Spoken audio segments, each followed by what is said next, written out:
안녕하세요. 저는 서울 구이동에 거주하고 있는 33살 여자입니다. 결혼은 지난 2018년에 했고, 이제 막 3주년이 다 되어 가는데요. 그간 사연 채널을 알게 되고 나서 보내고 싶은 사연들이 너무 수두룩했었음에도 참는 고질병에 걸려 방황을 하다 결국 피토워드 사연을 적어 보내봅니다. 저는 현재 백신을 2차까지 다 접종한 사람입니다. 의료보건 쪽에 관련한 일을 하고 있어서 진작에 백신을 다 맞았고요. 현재 남편은 1차까지만 맞고서 다가올 2차 접종을 기다리고 있는 상황이었어요. 시부모님께서는 나이가 있으신 덕분에 시아버지께서는 이미 한 달 전 접종을 완료하셨고, 시어머니는 저번 주에 운이 좋게도 2차 접종까지 완료를 하셨다고 합니다. 그러니 지난해에 있었던 추석이나 올 초의 설날에는 억지로 막 시댁에 안 온다며 싫어하기까지 하시진 않았는데 이번 추석에는 계속 제사 지내러 오라고 독초가든 연락을 해오셨어요. 코로나 때문에 시댁에 못 간다고 하니 아쉬운 척을 파악팍 하고 기분이 나쁜 티를 잔뜩 내시고서도 혹여나 당신 아들이 코로나라는 위험에 빠지지 않을까 싶어서 마지못해 그러렴 라며 수긍을 하셨던 분들이었어요.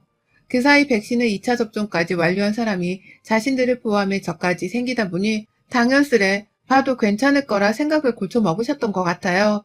그래서인지 처음 제가 백신 완료했던 때부터 바로 지난주 어머님이 백신 완료를 했던 순간까지 그렇게 제 전화기에 불나도록 전화를 하셔서는 명절에는 백신 맞은 우리가 모여야 하는 거다. 우리 같은 사람들이 빨리 모여 만나라고 나라에서 백신을 맞게 해준 거야. 대통령이 그냥 마친 게 아니라고. 라는 말씀을 하셨어요. 저는 당연히 속으로 이게 무슨 유난스럽고 무식한 소리인가 싶어서 시어머니 욕을 왕창 했죠. 하지만 어머님은 창피하거나 주저해하는 것 없이 아주 당당히 제사를 지내러 꾸역꾸역 시댁에 오란 소리만 하셨답니다. 사실 이러는 사이 저는 화가 나는 것도 있었지만 우선은 굉장히 당황스럽고 시어머니가 딴 사람이 되신 것만 같게 느껴졌어요. 저희 시아버지는 뼛속까지 경상도 남자여서 무뚝뚝하고 며느린 저하고는 제대로 말 한 번 섞어본 적이 없는 분이셨기에 그러려니 처음부터 알고는 살았습니다. 시어머니는 애초에 저를 이리 부르고 찾을 만큼 사이가 좋은 분이 절대로 아니셨거든요. 저 결혼을 하던 당시 남편이 저보다 훨 좋은 조건의 직장을 다니고 있었고 자기가 자기 입으로 모아놓은 돈이 있으니 결혼할 때에는 집 걱정하지 말라고 연애 내내 말했던 사람이었습니다.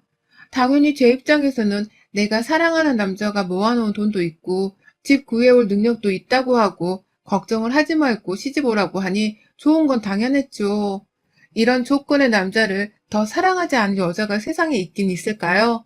남편이 뱉은 말에 신뢰를 가지고 결혼을 더 진지하게 생각했고 그러다 결실이 맺어져서는 결혼을 했습니다. 남편은 정말 자기가 약속한 대로 서울 안에 작지만 아담한 아파트로 집을 구해왔고 저도 고마운 마음에 필요한 살림살이들을 친정엄마랑 열심히 사서 왔어요. 그마저도 자취를 오래 했었던 남편이 자기가 쓰던 살림살이를 그대로 써도 되지 않겠냐고 하길래 남편 배려 덕분에 큰돈을 쓰지 않아도 되었고요. 그런데 시어머니는 저희 부부 두 사람이 결정하고 의견을 나눴던 이 모든 돈 문제와 집 문제에 대해서 처음부터 제가 모자란 탓이라고만 생각을 하셨어요. 자기 아들이 저를 많이 사랑하는 줄은 생각을 못하고 그저 아들이 여자한테 발목이 잡혀서는 집도 해가고 살림살이도 해가고 아주 거짓골을 면치 못했다며 속상해 하셨죠. 저한테 직접적으로 이 말씀을 하신 적은 없었지만 제가 결혼하고 6개월도 안 돼서 남편 핸드폰을 보다가 시어머니가 이리 보낸 문자를 예상치 못하게 봐버렸었고요. 남편에게 직접적으로 티를 낸 건 아니었지만 굉장히 서운하단 말을 했습니다. 남편도 시어머니의 갑작스러운 고백들이 자기도 당황스럽다면서 제게 대신 사과를 여러 번이나 했었고요. 속은 상했지만 제가 모른 척하고 넘어가면 될 문제라고 생각을 했어요. 그래서 슬기로운 며느리가 되고자 시어머니의 속마음은 끝까지 들여다볼 생각을 하지 않은 채 보통처럼 시댁을 찾아갔습니다. 저도 박봉의 일이 바쁘고 힘든 사람인지라 늘 사는 데에 그리 여유가 있는 건 아니었지만 그럼에도 불구하고 시어른들께는 주기적으로 연락도 자주 해드리고 명절에는 감히 안 찾아갈 생각도 못한 채 꼬박꼬박 잘 찾아뵈었어요. 일상 끝자락에 살고 계시는 분들이라서 살짝 멀긴 했어도 제가 쉽게 찾아갈 수가 있었거든요. 남편도 이런저런 고마워하면서 저희 친정 부모님께 살갑게 잘해줬고 저희 부부는 서로가 서로 부모님도 챙기고 각자 부모님도 챙기며 이렇게 오래도록 문제없이 잘 살아보고자 했습니다. 그런데 시어머니 때문에 이런 저희 부부의 소소하고도 꿈 많았던 바람은 물거품이 되었네요. 그리고 이건 지나고 나서 더 곰곰이 생각을 해보니 제가 결혼을 하면서부터 이미 시작이 되었던 것 같습니다. 처음에 집에 들어가서 집들이 한다고 시부모님을 불렀을 때 남편이 두 부모님을 함께 부르면 어떻겠냐고 먼저 제안을 했어요. 결혼식 이후 두 부모님이 또 만나서 대화를 나눌 시간이 따로 없을 텐데 그냥 함께 불러서 같이 놀자며 남편이 말했고 저는 양가 부모님이 다들 좋아를 하실까 싶어서 살짝 고민을 했었는데요. 천만 다행이게도 시부모님이나 친정 부모님이 그게 뭐 큰일이냐면서 흔쾌히 그러자고 하시더라고요. 그러니 저도 어른들 허락까지 먼저 받고 난 후에 집들이를 치렀어요. 저도 직장 다니고 남편도 직장 다니니 힘든 건 마찬가지였으나 둘이서 같이 음식을 열심히 만들었고 저는 엄마한테서 배운 대로 잡채랑 그 당시 유행하던 샤브샤브 요리를 준비했었어요. 남편은 옆에서 소고기를 굽고 또 자기 자취생활의 전매 특허라며 월남쌈 세트를 만들었죠. 그런데 시어머니 혼자서 유독 제가 무슨 음식을 가져갈 때마다 표정이 찡그러지곤 하셨었어요. 남편이 들고 가는 월남쌈의 소고기는 우와 맛있겠네 라면서 칭찬을 하셔놓고 제가 가져간 잡채나 샤브샤브를 보고 가족들 다 들으라는 식으로 한숨을 쉬다 숨을 참더라고요. 그게 살짝 이상해서 저희 부모님을 포함한 온 가족들이 속 괜찮으시냐며 걱정까지 했는데 시어머니는 괜찮다고만 하셨고 그날 식사를 다 끝내긴 했는데 어머님은 거의 보란듯이 남편이 구운 소고기나 월남쌈만 맛있다고 잡수셨어요. 저는 당시 긴장을 해서 잘 느끼지 못했는데 나중에 저희 친정 부모님께서 너무 기분 불쾌하다면서 저한테 한바탕 난리를 피우신 바람에 저도 그제야 그랬었구나 라고 인지를 했고요. 그날 후에도 이런 상황은 계속되었어요. 뭐 다들 바쁘게 사는지라 그리 자주 만나며 사는 건 절대 아니었지만 코로나 터지기 전에만 하더라도 명절과 시부모님 생신 그리고 남편 생일까지 총 1년에 최소 5번은 만났거든요. 거기에다가 갑자기 잡히는 시댁 약속이 있으면 저희 부부는 꼭 참석을 했고요. 코로나 이후엔 명절에 시댁을 가지 않았을 뿐 그래도 시부모님 생신 때에는 어쩔 수 없이 저희 집으로 초대를 하거나 저희가 시댁을 가서 요리를 해드렸어요. 밖에 나갈 수 있는 시국도 아니었기 때문에 집안에서 요리를 했죠. 그런데 시댁이나 저희 집 혹은 형님의 집이든 어딜 가서 제가 무슨 음식에 손 한 번을 거들기라도 하면 시어머니가 그렇게 먹기 싫단 표정을 짓고 숨 참거나 한숨 쉬는 기분 더러운 제스처를 취하시더라고요. 누가 봐도 제 음식을 보고서는 먹기 싫다고 생각을 하는 사람인 것 마냥 꺼림칙하게 말입니다. 이게 참 저도 이런 일이 한두 번이 아니라 거의 제가 음식에 손을 대고 요리를 할 때마다 일어나고 있으니 이상하더라고요. 처음에는 제 요리가 엄청 맛이 없어서 그러시는 건 줄 알았습니다. 혹은 내가 무언가 그래서 건네드리거나 말을 할 때 예의 없게 시어머니께 군 건 아닌가 싶기도 하고 말이죠. 처음에는 당연히 저한테 문제가 있어서 그런 건 줄 알고서는 신경을 곤두세우며 나 자신을 채찍질하려 했는데요. 슬슬 정도가 지나치기 시작하고 급기야 제가 만든 명절 쥐포튀김에 이건 누가 줘도 안 먹게 생겼네. 딱 봐도 맛이 없게 생겼어. 라고 하면서 인상을 잔뜩 찡그리는 모습에 저도 짜증이 나기 시작했어요. 저를 향해 제가 싫다는 걸 고의적으로 그런 방법을 통해서 드러내시는 것 같기도 했고요. 한마디로 저를 엿먹이고 싶어서 이런 행동을 자꾸 취하시는 게 아닌가 싶었습니다. 제가 싫어서 말입니다. 그러니 저도 슬슬 시어머니 앞에서 요리하는 게 조심스럽더라고요. 어차피 정성을 담아서 요리를 한다고 해도 시어머니는 마음에 안 든다는 이유를 5만 가지 다 대면서 싫어하실 게 뻔했으니까요. 맛이 없다고만 말씀을 하시는 것이면 모르겠는데 꼭 이건 어떻게 생겼고 왜 맛이 없게 생겼는지에 대한 음식 비하까지 하면서 저를 망신 주었는지라 저도 그 꼴을 또 당하고 싶지 않다는 생각에 제 행동을 조심하려 했어요. 하지만 명절에 며느리가 제사 음식을 준비 안 하면 누가 하겠나요? 시부모님 생신에 며느리가 음식을 안 하면 욕 안 할 시부모님이 있을까요? 자꾸만 제가 요리를 할 순간이 찾아왔고 저는 계속해서 시어머님께 쓴소리를 들어야 했어요. 매번 맛없다고 하시는 것도 너무 듣기 거북스럽고 노이로제에 걸릴 듯 공포스러워졌죠. 이번 추석에 오라오라 하셔서 시댁에 갔더니만요. 시어머니가 제 손으로 만드는 음식은 싫어하면서 제 손은 꼭 필요하셨나 보더라고요. 평소처럼 저를 또 불러서는 옆에 딱 끼고 이 황금 같은 주말부터 요리를 시켜대셨어요. 처음 들어가는 순간부터 인사도 제대로 받지 않으시고는 오랜만에 찾아왔다면서 오히려 눈치를 주셨고요. 급기야 자기 백신 맞았을 때 시댁에 와서 밥 한 끼를 차려주지 않았다면서 혼자 섭섭하다고 궁시렁거리더라고요. 다행히 남편이 옆에서 바로 커트를 해주면서 이 사람이 노는 사람이야? 백신 맞은 걸로 엄마 밥을 왜 며느리가 차려? 라고 한마디 해주기는 했는데요. 시어머니는 오히려 제 남편의 말에 화가 나서는 완전히 미소를 잃으셨어요. 그리고는 저한테 마구 일을 시키기 시작하셨죠. 명절 당일에는 더 바쁘니 지금 미리 만들어 놓자며 주말부터 제사 음식을 만들라고 말입니다. 남편은 자기가 괜히 시어머니의 화에 불을 지핀 거라고 생각을 한 건지 저한테 미안한 표정을 내심 지으면서 같이 하자 라며 앞치마를 먼저 맸어요. 제가 매야 하는 건데 남편이 저 혼자 먼저 앞치마를 입어버리더라고요. 그 순간 그 모습이 너무 귀여워서 남편을 보며 피식했더니 옆에서 시어머니 눈초리가 얼마나 따가웠는지 모릅니다. 그렇게 끝까지 어떻게든 시어머니의 부담스럽고 눈치 보이는 그 시선을 모른 척한 채 남편이랑 사이좋게 둘이서 부엌 한 켠에 들어가서는 요리를 했어요. 같이 전에 밀가루 묻히고 굽고 하면서 나름 바쁘게 움직였고 함께 요리를 해서 금방 일은 끝났습니다. 물론 그렇다고 해서 쉬는 날에 주말에 시댁 가서 요리를 하는 게 쉽다는 건 절대 아니었고요. 속으로는 내가 왜 이렇게 있어야 하나 싶어서 천불이 더 났으나 남편이 든든하게 옆에 있어 주었기 때문에 그 시간만큼은 잘 견딜 수 있었어요. 시댁에는 그리 많은 사람이 올 것도 아니고 딱 제사 음식만 준비하면 되는 거였기에 그날은 형식적으로 요리를 하면서 가족들끼리 먹을 것을 만드는 날과 다름이 없었습니다. 결국 주말에 만든 음식은 시부모님이랑 저희 부부가 먹을 것이었고 제사 전날에는 또 제사 음식을 재차 만들어야 하는 것이었죠. 이럴 거면 왜 굳이 제사 음식을 벌써 만들게 시키셨나 싶기도 했으나 시어머니 말씀에 토를 달다 혼나고 싶지가 않아서 그냥 시키는 대로만 했어요. 내가 그만큼 미우니까 일을 한 번이라도 더 시키려고 한다는 걸 내심 알고 있기도 했고요. 남편에게 미안하긴 했으나 내 친정도 아닌데 나 혼자 허리 아파하면서 음식을 만들 이유는 없었고 이런 건 남편도 같은 생각을 하는 사람이었는지라 웬만하면 힘쓰거나 허리 아픈 건 보란듯이 남편을 시켰습니다. 그때마다 재차 시어머니의 눈에서는 레이저가 나오고 그거 하나 혼자서 못하네 라며 괜히 저랑 신경질을 하듯이 혼잣말을 자꾸 하셨어요.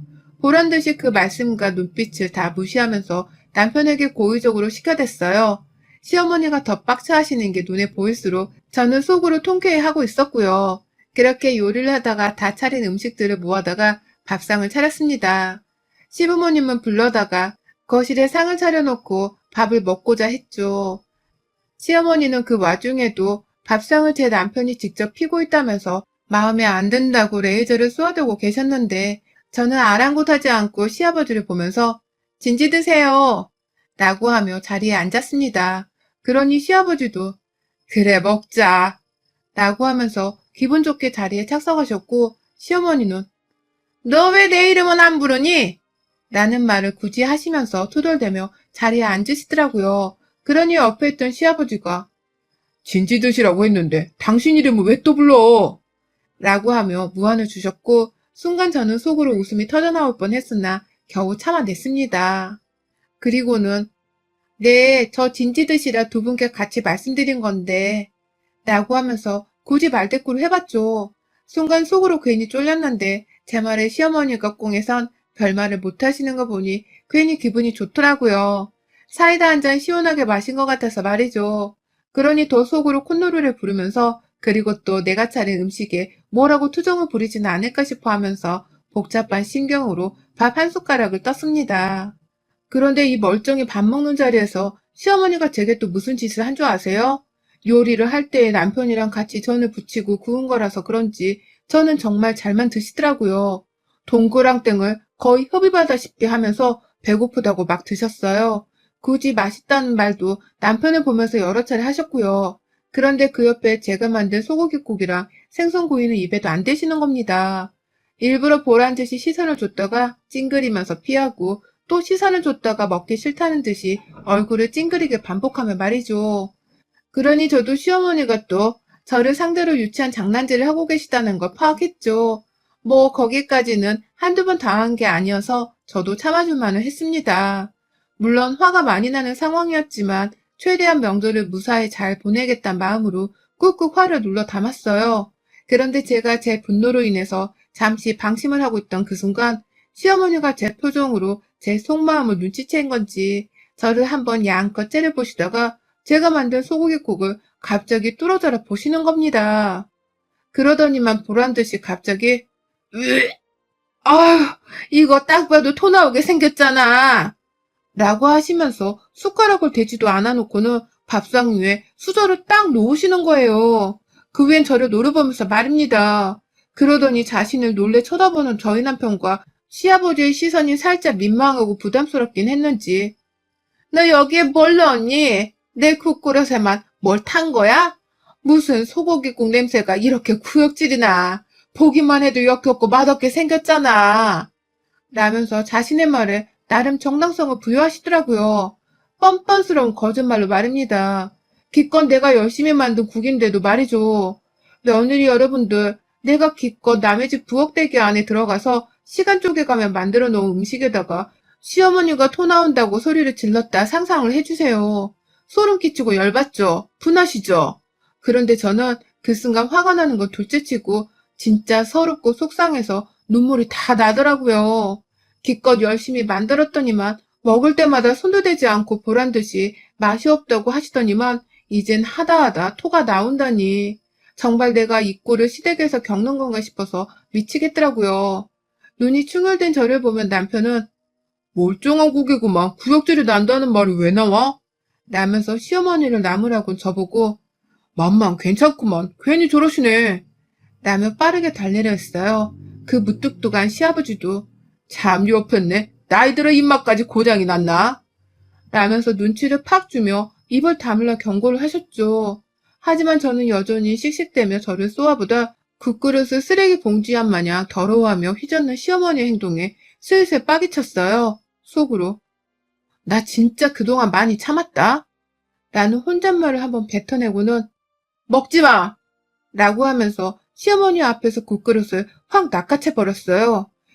국그릇을 갑작스레 들어올리는 바람에 이미 그 시뻘건 소고기국은 시어머니 무릎 앞에 흘려진 상태였고 그 바람에 시어머니가 야, 너 이게 무슨 짓이야? 라면서 소리를 지르는데 저는 그 국그릇을 제 앞에 놓아두곤 그 자리에서 바로 시어머니의 밥그릇에 제 손을 넣어버렸어요. 그 순간 시어머니 표정은 이미 충격에 넋이 나가버렸고 저는 먹지 말라고 내가 말했잖아. 라면서 제 손에 시어머니 밥을 쥐어 움켜쥐곤 그걸 그냥 거실 바닥에 던져버렸어요. 더러우면 먹지 말고 맛없으면 먹지 말고 안 먹으면 되는데 그놈의 입 좀 어떻게 해보세요, 네? 먹기 싫으면 먹지 말고 직접 해드시라고요. 라면서 시어머니 밥그릇에 남은 밥알까지 싹 다 집어 손으로 허공을 향해 던져대다가 급기야 제가 기껏 남편이랑 만들어 오는 전까지 모조리 다 거실 바닥에 던져버렸어요. 기껏 주말에 와서 만들어 놓은 그 전들을 보란듯이 상위에서 집어들어 시댁 거실 바닥에 내리 꽂은 것이었습니다. 그중 하나를 제가 흥분해 일어나서는 발로 밟아내며 시어머니를 무섭도록 노려보니 시모는 저랑 눈도 못 마주치고 시선을 피하더라고요. 자기가 저를 제대로 건드린 바람에 제가 폭발을 했다는 걸 충분히 인지한 듯한 모습이었어요. 그게 보이니 제 속은 더 뒤집어질 노릇이었고 시어머니는 더 길길이 날뛰는 저를 보며 더 큰 겁을 먹으셨죠. 어따 대고 남의 음식에 토 나온다는 말이야. 아휴, 진짜 이런 것도 시어머니라고 며느리한테서 대접을 받을라 하네? 세상 진짜 말세다 말세. 라며 소름 돋는다고 오두방정을 떨다가 시어머니한테 확 달려들려 하니 시어머니는 지가 맞을 뻔한 줄 알고서 눈과 허리를 모두 다 움츠리며 겁내셨고요. 다행히 제가 제 손을 더럽히기 전 남편이 저를 말린다고 붙잡아준 바람에 시어머니께 다음에 때려준다는 소리를 하면서 미친년 발광하듯 난리를 피우다가 남편 손에 시댁을 나오게 되었네요. 당연히 그랬음에도 불구하고 저는 시댁 밖에서도 진정을 제대로 하지 못해서 여러 차례 시댁 현관문을 발로 차대며 말 똑바로 하세요. 다음부터 며느리 앞에서 어딜 유세야? 밖에서 보면 내가 시선도 안 줘 아줌마가 어디서 시어머니라고 별 그지 같은 유세를 다 떨고 앉아있어. 라는 말로 제 마지막 발악과 경고를 날렸네요. 이런 제 경고를 제대로 알아먹으셨는지 시댁 안에서는 누구의 말대답 하나 없이 정말 고요했습니다. 마치 난동이 끝나길 기다리는 어린 양들만 있는 것처럼 말이죠. 며느리가 귀한 시간 내서 이 시국에 시댁을 들렸다는 것만으로도 시어머니들은 감사해야 하는 겁니다. 시어머니들은 참석을 했다는 사실만으로 귀한 시간 내줬다고 손님 대접해주고 사람 대접해주셔야 하는 거고요. 기껏 아들 하나 낳아놓고서 남의 집 자식을 함부로 대해도 될 만한 장난감 취급을 하신다면 그에 합당한 대접을 받으며 욕 좀 얻어먹으셔야 할 겁니다. 저희 집은 올 추석 저희 시어머니가 제 손에 제대로 겁박당하시고는 지금 전화 한 통 없이 집 나간 저희 부부를 찾지도 않고 계시네요. 명절 음식을 혼자 다 치르셔야 할 텐데 지금 자기 혼자 얼마나 분통이 터지시겠어요. 며느리를 시켜 먹을 수 있는 건데 자기가 처신을 똑바로 못해서는 노비가 도망갔다고 말이죠.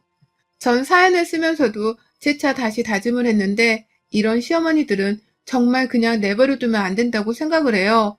그래서 괘씸해서라도 이번 추석은 물론이고 다음 명절에도 알짤없이 시어머니는 쌩까고 살랍니다. 토 나오는 음식이나 만드는 며느리 없이 스스로 비위 좋은 음식 만들고 어디 한번 잘 지내보라 하려고요. 여러분의 생각은 댓글로 남겨주세요. 오늘도 시청해주셔서 정말 감사합니다.